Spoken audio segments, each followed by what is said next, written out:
শিশু বয়সের বেশিরভাগ কাশি ভাইরাসজনিত, তবে কাশির বিভিন্ন ধরন থাকে। যদি আপনার বাচ্চার প্রচণ্ড কাশি হয় সেক্ষেত্রে আমার প্রথম পরামর্শ থাকবে দ্রুত কোনো ডাক্তারের শরণাপন্ন হবেন। তো আজকে আমি যে প্রোডাক্টটি নিয়ে এসেছি সেটির নাম হচ্ছে বোরক্সোডিল। এই সিরাপটির ভিতরে রয়েছে অ্যাম্বরোক্সল হাইড্রোক্লোরাইড, যা এটির জেনেরিক নাম।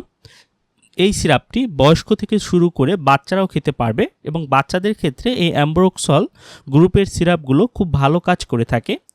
তো দেখা যায় যে আপনার বাচ্চার যদি শ্লেষ্মাযুক্ত কাশি থাকে, অর্থাৎ বুকের ভিতরে যদি কফ থাকে এবং কফ থাকার ফলে প্রচণ্ড কাশি থাকে, বুকের ভিতরে শাঁসা আওয়াজ হয়, বাঁশির আওয়াজের মতো শব্দ হয় বা তীব্র ব্যথা হয়, প্রদাহ হয়, সেক্ষেত্রে আপনারা এই বোরক্সোডিল সিরাপটি আপনার বাচ্চাকে খাওয়াতে পারেন।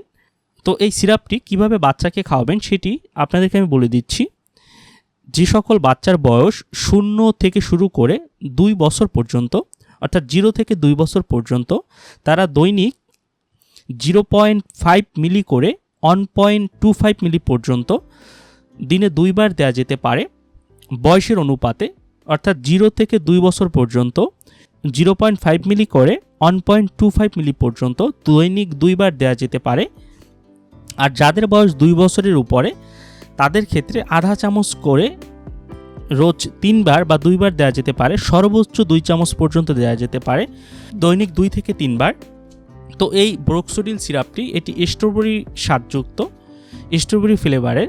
তো এটি বাজারজাত করে থাকে জিসকা ফার্মাসিউটিক্যাল লিমিটেড। এটি জিসকা কোম্পানির একটি প্রোডাক্ট এবং এটির দামও কিন্তু কম।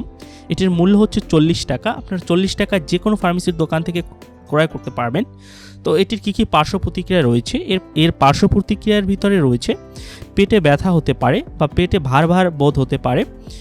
গর্ভাবস্থায় বা স্তন্যদানকালে প্রথম 3 মাস খাওয়া যাবে না এই সিরাপটি। তার পরবর্তীতে ডাক্তারের পরামর্শ নিয়ে আপনারা খাওয়াতে পারেন, তবে নিজেরা খাওয়াতে যাবেন না। তো এই ছিল বোরক্সোডিল সিরাপ সম্পর্কিত সকল তথ্য ও উপাত্ত। যদি আপনাদের ভিডিওটি ভালো লাগে তাহলে অবশ্যই আমার চ্যানেলটি সাবস্ক্রাইব করবেন। আর এই সম্পর্কিত যদি আরও কিছু জানতে চান তাহলে নিচে কমেন্ট করবেন, আমি যথাসম্ভব উত্তর দেওয়ার চেষ্টা করব। ধন্যবাদ সকলকে, সবাই ভালো থাকবেন।